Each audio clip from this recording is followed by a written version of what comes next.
ఒక మనిషి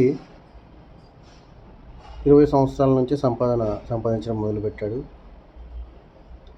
చిన్న ఇంట్లో, చాలా అద్దె తక్కువ ఉన్న ఇంట్లో అద్దెకున్నాడు. నిరంతరం తను వాడే వస్తువులు కూడా అరిగేదాకా వాడేవాడు.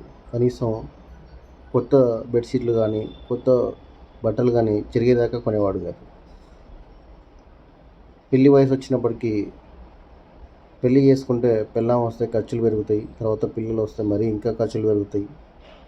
దానివల్ల నేను చాలా నష్టపోతానని చెప్పి పెళ్లి కూడా చేసుకోకుండా బతికాడు. అలా 45 సంవత్సరాల వయసు వచ్చేసింది. అప్పటికి తను ₹1,00,00,000 సంపాదించాడు. తన జీవితం రిటైర్ అయ్యే స్టేజీ వచ్చేసింది. ఒకరోజు యమధర్మరాజు తన తలుపు తట్టి, పద నీ టైం అయిపోయింది, వెళ్ళిపోదాం అన్నాడు. ఏంటి, అప్పుడే నా జీవితం ముగిసిపోయిందా? 45 సంవత్సరాలకి అయిపోయిందా? నేను ₹1,00,00,000 సంపాదించాను, ఏం చేయాలి అన్నాడు.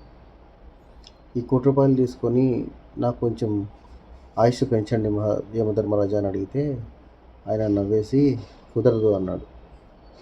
అప్పుడు మనోడు చేసేదేమీ లేక ఆ ₹1,00,00,000 డబ్బుల్ని, ఈ డబ్బులు ఎవరికైతే దొరుకుతాయో వారి జీవితాన్ని జీవించండి, ఇలా నాలాగా వృధా చేసుకోవద్దని చెప్పి, బ్రతకడం కోసం జీవించండి అని చెప్పి, నాలాగా జీవితాన్ని వేస్ట్ చేసుకోవద్దండి అని చెప్పి చీటీ అందులో రాసి ఒక లెటర్ రాసేసి ఆ మూటను బయటకు విసిరేశాడు.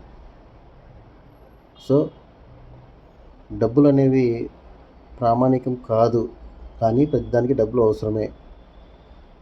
సమయానికి తగినట్టు, అవసరాలకు తగినట్టు డబ్బుల్ని వినియోగించుకోవాలి తప్పిస్తే డబ్బులను పొదుపు చేయడం కోసమో లేకపోతే డబ్బులు సంపాదించుకోవడం కోసమో జీవితాన్ని త్యాగం చేసి చివరికి జీవితంలో ఏమీ లేకుండా వెళ్ళిపోయే వాళ్ళను మనం చాలామందిని చూస్తూ ఉంటాం.